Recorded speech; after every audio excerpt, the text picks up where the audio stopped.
कान्हा ऐसे बसो मेरे मन में, जैसे तुलसा बसे आंगन में। कान्हा ऐसे बसो मेरे मन में, जैसे तुलसा बसे आंगन में। जैसे फूलों में खुशबू है बसती, जैसे फूलों में खुशबू है बसती। पर हमको नजर नहीं आए ऐसी खुशबू बसा दो मेरे मन में। कोई देखे ना तुमको हम में, ऐसी खुशबू बसा दो मेरे मन में। कोई देखे ना तुमको हम में। हरे कृष्णा। आप सभी का दिन शुभ और मंगलमय हो।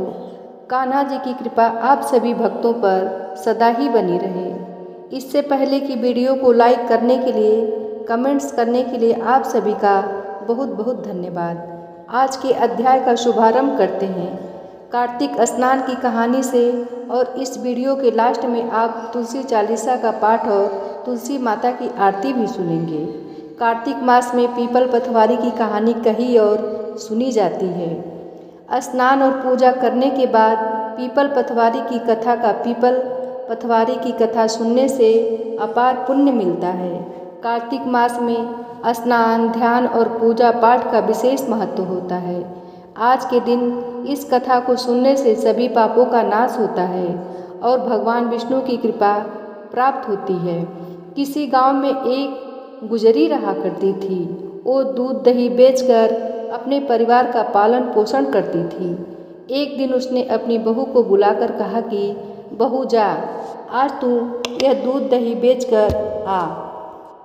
बहू दूध दही बेचने गई तो रास्ते में उसने देखा कि कार्तिक मास में औरतें पीपल सींचने आई हुई हैं। वे उन्हें देखकर बैठ गई और औरतों से पूछने लगी कि यह तुम क्या कर रही हो। औरतों ने कहा कि हम पीपल महादेव की पथवारी सींच रहे हैं। बहू ने फिर पूछा कि अच्छा, ऐसा करने से क्या होता है।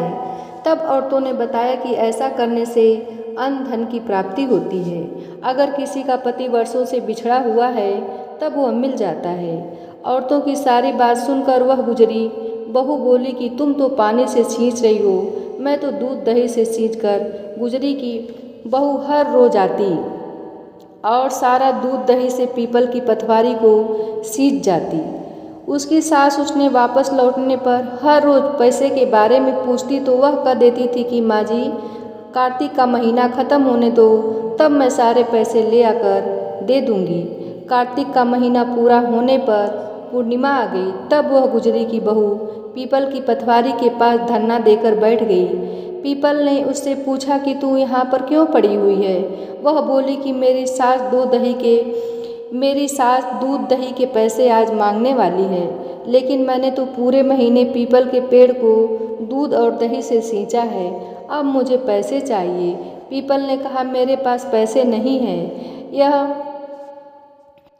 यह सब डंडे पत्ते पान पड़े हैं, यह सब ले जा और गुल्लक में ले जाकर रख देना। बहू घर पहुंची। घर जाने पर सास ने पूछा कि बहू बता, पैसे लाई। बहू कहने लगी माँ जी लाई हूँ और मैंने गुल्लक में रख दिया है। सास ने गुल्लक खोल कर देखा तो उसकी आंखें खुली की खुली रह गई। गुल्लक में से हीरे मोती जगमगा रहे थे। सारे सूखे पत्ते धन में बदल गए थे, जिन्हें देखकर सास कहने लगी अरे बहू, इतना धन कहाँ से लाई। वह सीधी सादी थी। उसने अपनी सास को सारी बातें सच सच बता दी कि उसने तो दूध दही से पीपल की पथवारी सींच दी थी और पैसे मांगने पर पीपल ने पत्ते, डंडे और डालें दिए थे और वह गुल्लक में रखने से हीरे मोती बन गए हैं। आप बहू की बात सुनकर सास बोली कि बहू, तब तो मैं भी पीपल की पथवारी सींचने जाऊंगी। अब सास दूध दही तो बेच आती और दूध दही की हांडी धोकर पीपल की पथवारी में रखाती थी। घर आकर वह अपनी बहू से कहती थी बहू चल, तुम मुझसे पैसे मांग। बहू कहती कि माँ जी, कभी बहू भी सास से पैसे मांगी है क्या। फिर सास के बार बार कहने पर आखिरकार बहू ने सास को पैसे लाने के लिए कहा तो वह एक दिन पीपल के पास धरना देकर बैठ गई। पीपल ने सास को भांटे, पत्ते, डंडे और पान दे दिए और सास ने घर आकर गुल्लक में वह सब ले जाकर रख दिए। सास के कहने पर बहू ने गुल्लक फोड़ी तो देखा कि उसमें तो कीड़े मकोड़े चल रहे हैं। बहू ने सास से पूछा कि माँ जी यह सब क्या है। सास कीड़ों को देखकर बोली कि पीपल पथवारी ने तुझे धन दिया, लेकिन मुझे कीड़े क्यों दिए। इस पर सभी औरतें बोली कि तुम्हारी बहू ने सब कुछ सच्चे मन से किया था, लेकिन तुमने धन के लालच में आकर यह सब किया। इसलिए हाथ जोड़कर इस कथा के अंत में कहना चाहिए कि हे पथवारी माता, जैसा आपने बहू को दिया वैसा ही अपने भक्तों को देना। इस कथा को कहते सुनते और हुंकारा भरते समय भक्तों को देना। अब सुनिए कार्तिक मास महात्म्य में आगे की कथा। इतना सब सुनने के बाद देवर्षि नारद ने श्री ब्रह्मा जी से प्रार्थना की कि हे जगत पिता, अब आप मुझे कृपा करके उस उत्तम देवता के बारे में भी बताइए जिनका पूजन इस माह में किया जाता है।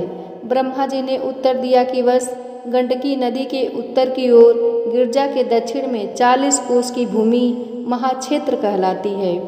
वहाँ पर शालिग्राम और गोमती चक्र पाए जाते हैं। इनका पूजन करने और चरणामृत लेने से मनुष्य मुक्ति प्राप्त कर लेता है। चरणामृत लेते समय यह मंत्र उच्चारण करना चाहिए। मंत्र है ओम अकाल मृत्यु हरणम सर्वव्याधि विनाशम विष्णुपाद दकम पीत्वा पुनर्जन्मना विद्यते। जिस गोमती में एक चक्र हो उसको सुदर्शन, जिसमें 2 चक्र हो वह नारायण, और जिस गोमती में 3 चक्र हो उसे अच्युत, और जिसमें 4 चक्र हो उसे जनार्दन, जिसमें 5 चक्र हो उसे वासुदेव, 6 चक्र वाले को प्रद्युमन, 7 चक्र को शंकरषण, 8 चक्र वाले को नलकुंवर और 9 चक्र वाले को व्यू और 10 चक्र वाले को दशावतार कहते हैं। इनके दर्शन मात्र से ही मनुष्य मोक्ष प्राप्त कर लेता है। जो भगवान के सामने बीड़ा या बंसी हो जाता है या बीड़ा या बंसी बजाता है या गायन करता है, वह भी स्वयं भगवान को प्राप्त हो जाता है। जो भगवान के आगे कार्तिक मास में मृदंग बजाता है, भगवान उसे अपना सर्वप्रिय भक्त समझते हैं। जो भगवान के सामने नित्य श्रद्धा से धूप जलाता है, वह कभी नरक में नहीं जाता। शंख में भरा हुआ या भगवान पर अर्पित किया हुआ जल अंगों से स्पर्श करने पर संपूर्ण रोग और पाप नष्ट होकर मनुष्य मुक्ति को प्राप्त कर लेता है। पूजन चाहे मंत्रों द्वारा पूरे विधि विधान से किया जाए, पर फिर सामान्य रूप से, परंतु मन में श्रद्धा सच्ची होनी चाहिए। पूर्ण श्रद्धा और निष्ठा से किया गया कार्तिक मास का स्नान, ध्यान, पूजा पाठ और व्रत अत्यंत फलदायी होता है। देवर्षि नारद स्वयं परम ज्ञानी थे। आप ब्रह्मा जी से यह सभी प्रश्न हम संसार प्राणियों की भलाई के लिए कर रहे हैं। अतः अब श्री ब्रह्मा जी से देवर्षि नारद ने पूछा कि हे पितामह, अब आप कार्तिक मास में जो दीप दान आदि किया जाता है उसका महात्म्य सुनाने की कृपा कीजिए। नारद जी का यह प्रश्न सुनकर ब्रह्मा जी बोले, हे पुत्र, दीप चाहे स्वर्ण का हो या चांदी का, तांबे का हो या मिट्टी का, अपनी सामर्थ्य और श्रद्धा के अनुसार कार्तिक मास में दान अवश्य करना चाहिए। कार्तिक मास में दीप दान करने से समस्त पापों का नाश हो जाता है। दीपक भगवान की मूर्ति के आगे, तुलसी जी के पास में, ब्राह्मण के घर में या वन में, वृक्ष के नीचे अथवा गौशाला में या धर्मशाला के आले में शाम के समय जलाया जाता है। दीपक घी का जलाए या तेल का, परंतु उसे पूरे महीने तक जलाना चाहिए। ब्राह्मण के घर दीपक जलाने से अग्निष्टोम यज्ञ का फल प्राप्त होता है। जो ऊंचे स्थान पर अथवा ऊंचे खंभे पर दीप जलाते हैं, उनसे धन की वृद्धि होती है और वैकुंठ में निवास मिलता है। दीप जलाते समय भगवान से प्रार्थना करनी चाहिए और कहना चाहिए कि हे भगवान, आपके ही लिए मैं हर दिन कार्तिक मास में दीप जलाती हूँ। कार्तिक मास में मथुरा धाम में, प्रयाग और बैसाख में हरिद्वार में स्नान और निवास करें तो यह अत्यंत ही उत्तम होता है। जब सूर्य तुला, मकर अथवा मेष राशि में हो, उस समय किए जाने वाले नियम, व्रत, पूजा और दान बहुत ही शुभ फल देते हैं। इन महीनों में किए हुए व्रत, दान, शुभ कर्मों से सभी पापों का नाश हो जाता है। जिस प्रकार भगवान भास्कर के अर्थात सूर्य के उदय होने से अंधकार का नाश हो जाता है और वज्र से पर्वत का, गरुड़ के भय से, सर्पों का पवन से, मेघ का ध्यान से, दुख का और सिंह के भय से मृगों का नाश हो जाता है, ठीक उसी प्रकार श्री मथुरा जी के दर्शन मात्र से ही सभी पापों का नाश हो जाता है।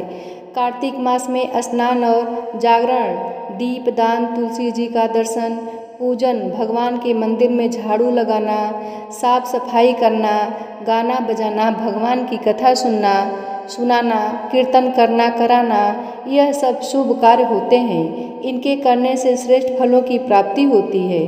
पूर्व जन्म के पापों को नष्ट करने के लिए कुछ न कुछ दान, भजन, पूजन आदि करना अति उत्तम रहता है।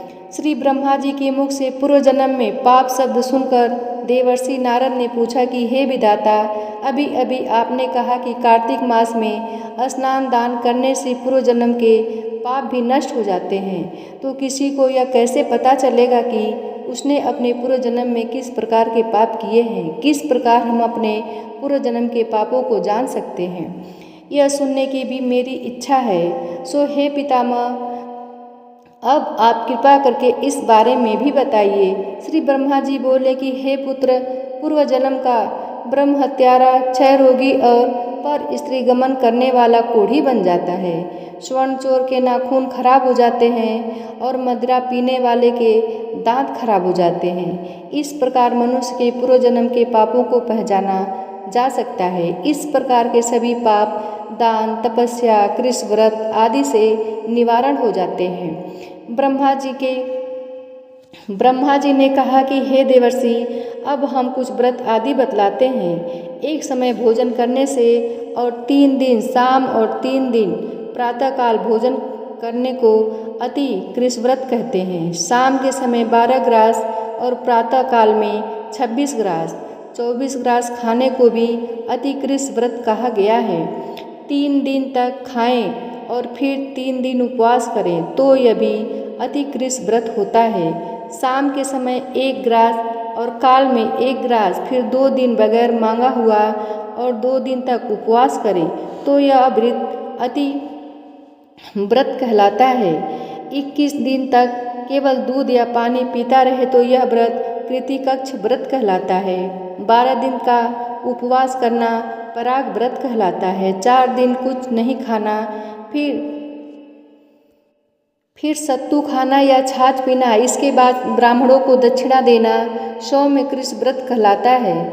इसी प्रकार 12 दिन तक उपवास करना द्वादश कृष्ण व्रत कहलाता है। तुला पुरुष का दान करना और गौ का घी, दूध, दही तथा कुसा का जल पीना, दूसरे दिन उपवास करना, यह कृष्ण संत प्रीन का पूजन करना चाहिए। उस रात को उपवास रखकर और कमर तक जल में खड़े रहकर रात्रि भर भोजन करने को जल कृष्ण व्रत कहा जाता है। इस व्रत को करता है वह वैकुंठ को प्राप्त कर लेता है। कार्तिक सुदी सप्तमी को घी खाकर फिर एकादशी को उपवास पितामह कृष्ण व्रत कहा जाता है। यह पितामह कृष्ण व्रत करके दिन में भगवान कृष्ण चंद्र का पूजन करे तो करने वाला तीनों लोकों में पवित्र होकर वैकुंठ लोक को प्राप्त कर लेता है। कार्तिक सुदी छठ से 3 दिन तक उपवास करने से महेंद्र कृष्ण व्रत हो जाता है। इसे कर मनुष्य दुर्लभ वैकुंठ लोक में वास पा लेता है। 3 दिन अन्न भक्षण करने और 3 दिन उपवास करने से पत्र पंचक व्रत होता जाता है। इसे वैष्णव कृष्ण व्रत कहा जाता है। अगर एकम से पंचमी तक केवल दही खाए, फिर एकादशी और द्वादशी को भगवान का पूजन करे तो उसे परम कृष्ण व्रत कहा गया है। इसके करने से श्वेत द्वीप में वास मिलता है। जो शुक्ल पक्ष में एकम से प्रतिदिन 1 ग्रास कम करता है और अमावस्या को कुछ नहीं खाता तो यह चंद्रायण व्रत कहलाता है। 1 ग्रास 2 तोले अर्थात 25 ग्राम के लगभग मानना चाहिए। एक बार में जितना भोजन आसानी से मुंह में आ जाए इतना ही ग्रास होना चाहिए। कृष्ण पक्ष के आदि में अर्थात शुरुआत में 14 को 5 ग्रास और फिर हर दिन 1 ग्रास बढ़ाकर एक पक्ष में 240 ग्रास पूरे करने चाहिए। इसे भी चांद्रायण व्रत कहते हैं। जो व्यक्ति कार्तिक शुद्धि सप्तमी, अष्टमी, नवमी और दशमी को जल कमल खाए फिर एकादश को उपवास करे तो यह लक्ष्मी व्रत कहलाता है। इस लक्ष्मी व्रत को करने वालों पर श्री लक्ष्मी जी की कृपा बनी रहती है और अंत में उन्हें भगवान विष्णु के वैकुंठ लोक में वास मिलता है। प्रतिदिन प्रातः काल में 4 ग्रास और सायंकाल में ना खाने से शिशु चंद्रायण व्रत होता है। पूरे कार्तिक मास में तुलसी जी का और आंवले का पूजन करना चाहिए। अगर स्त्री व्रत करे तो अपने पति की दीर्घायु की कामना भी करे। समाप्ति के बाद किसी ब्राह्मण को गौदान या अपनी सामर्थ्य के अनुसार दान दक्षिणा या भोजन आदि देना चाहिए। इन व्रतों को करने से व्रत करने वाला भगवान का प्रिय पात्र तो बन ही जाता है, इस लोक और सभी सुख एवं ऐश्वर्य को भोग कर अंत में मोक्ष को प्राप्त कर लेता है। श्री तुलसी महारानी करूं विनय सिर नाय, जो मम हो संकट बिकट दीजे मात नसाय। नमो नमो तुलसी महारानी, महिमा अमित न जाय बखानी। दियो विष्णु तुमको सन्माना, जग में छायो सुयस महाना। विष्णु प्रिया जय जयति भवानी, तिहूँ लोक की हो सुख खानी। भगवत पूजा कर जो कोई, बिना तुम्हारे सफल न होई। जिन घर तव नहीं होय निवासा, उस पर करहि विष्णु नहीं वासा। करे सदा जो तव निति सुमिरन, तेहि के काज होय सब पूरन। कार्तिक मास महात्म तुम्हारा, ताको जानत सब संसारा। तब पूजन जो करे कुंवारी, पावे सुंदर बर सुकुमारी। कर जो पूजन नित प्रति नारी, सुख संपत्ति से होय सुखारी। वृद्धा नारी करे जो पूजन, मिले भक्ति होय पुलकित मन। श्रद्धा से पूजे जो कोई, भवनिधि से तर जावै सोई। कथा भागवत यज्ञ करावे, तुम बिन नहीं सफलता पावे। छायो तब प्रताप जग भारी, ध्यावत तुम्हि सकल चितधारी। तुम्ही मात यंत्रन तंत्रन, सकल काज सिद्धि होवे क्षण में। औषधि रूप आप हो माता, सब जग में तब यश विख्याता। देव ऋषि मुनियो तपधारी, करत सदा तव जय जयकारी। वेद पुराणन तव यश गाया, महिमा अगम पार नहीं पाया। नमो नमो जय जय सुख कारणी, नमो नमो जय जय दुख निवारणी। नमो नमो सुख संपत्ति देनी, नमो नमो अग काटन छेनी। नमो नमो भक्तन दुख हरणी, नमो नमो दुष्टन मद छेनी। नमो नमो भव पार उतारणी, नमो नमो परलोक सुधारणी। नमो नमो निज भक्त उबारणी, नमो नमो जन काज समारणी। नमो नमो जय कुमति नसावनी, नमो नमो सुख उपजावनी। जयति जयति जय तुलसी माई, ध्याऊं तुमको शीस नवाई। निज जन जानि मोहि अपनाओ, बिगड़े कारज आप बनाओ। करु विनय मैं मात तुम्हारी, पूर्ण आशा करहु हमारी। शरण चरण कर जोरी मनाऊं, निस दिन तेरे ही गुण गाऊं। क्रतुमा यह अब पो पर दाया, निर्मल होय सकल मम काया। मंगु मात यह बर दीजे, सकल मनोरथ पूर्ण कीजे। जनु नहीं कुछ नेम आचारा, क्षमहु मात अपराध हमारा। बरह मास करे जो पूजा, तासम जग में और न दूजा। प्रथम ही गंगा जल मंगवावे, फिर सुंदर स्नान करावे। चंदन अक्षत पुष्प चढ़ावे, धूप दीप नैवेद्य लगावे।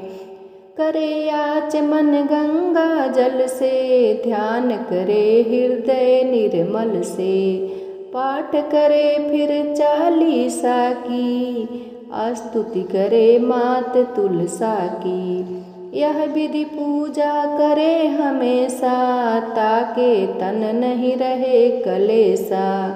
करे मास कार्तिक का साधन, सोवे नित पवित्र सिद्ध हुई जाई।